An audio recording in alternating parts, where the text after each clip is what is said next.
Selamat pagi, saudaraku yang diberkati Tuhan. Kita akan dituntun oleh kebenaran firman Tuhan di pagi ini. Dan tema renungan di pagi ini saya beri tema sia-sia di luar Tuhan.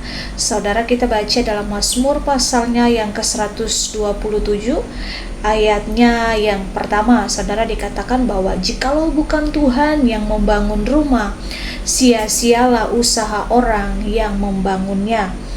Secara umum, saudara, dapat ditarik kesimpulan bahwa ada 3 hal yang dicari oleh semua orang yang berada dalam dunia ini, yaitu yang pertama kebahagiaan, keamanan, dan kekayaan. Nah, kita lihat poin yang pertama, kekayaan. Semua orang mendambakan kebahagiaan dalam hidup.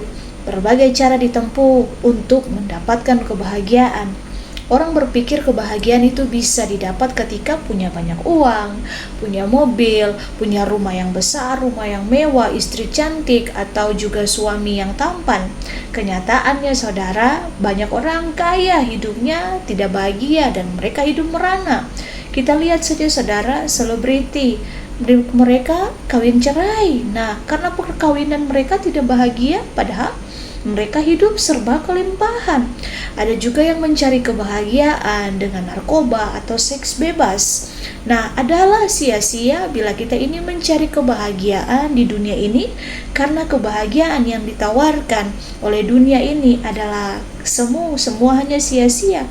Salomo berkata bahwa jikalau bukan Tuhan yang membangun rumah, maka sia-sialah orang yang membangunnya.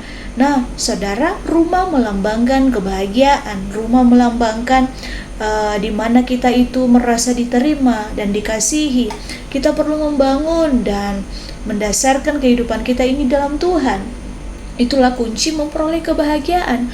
Poin yang kedua, bahwa keamanan. Adakah tempat yang aman di dunia ini, saudara?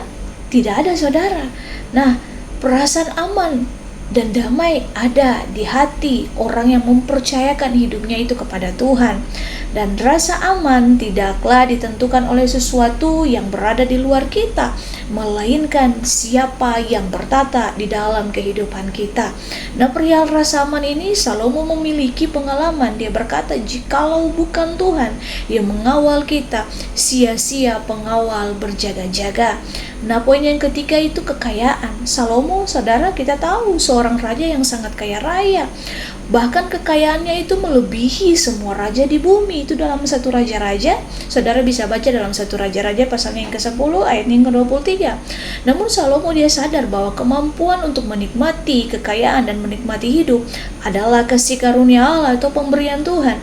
Adalah sia-sia bila kita ini memiliki kekayaan, bila mana kita tidak dapat menikmatinya. Nah, selalu ada rencana Tuhan di balik berkat yang Tuhan limpahkan atas kehidupan kita, yaitu supaya kita juga menjadi berkat bagi orang lain. Tetapi jangan sampai, saudara, kekayaan itu menjadi ilah lain, menjadi berhala dalam kehidupan kita. Sebaliknya, mari kita memuliakan Tuhan dengan harta yang sudah Tuhan anugerahkan bagi setiap kita.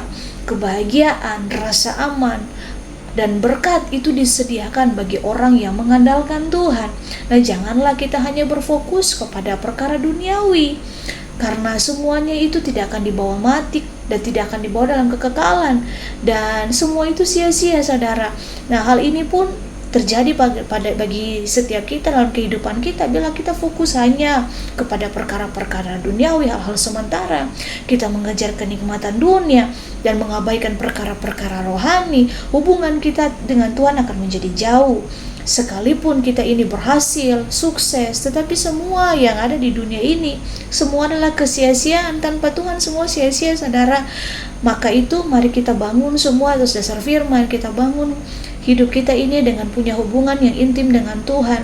Tanpa Tuhan semua sia-sia, dan di luar Tuhan semua sia-sia, saudara. Kiranya firman Tuhan di pagi ini menguatkan, menuntun kita. Mari kita mau hidup dalam ketaatan. Mari kita berfokus kepada perkara-perkara yang di atas, karena kebahagiaan, rasa aman, berkat hanya disediakan bagi orang-orang yang mengandalkan Tuhan, yang hidup untuk menyenangkan hati Tuhan. Tuhan Yesus memberkati. Immanuel.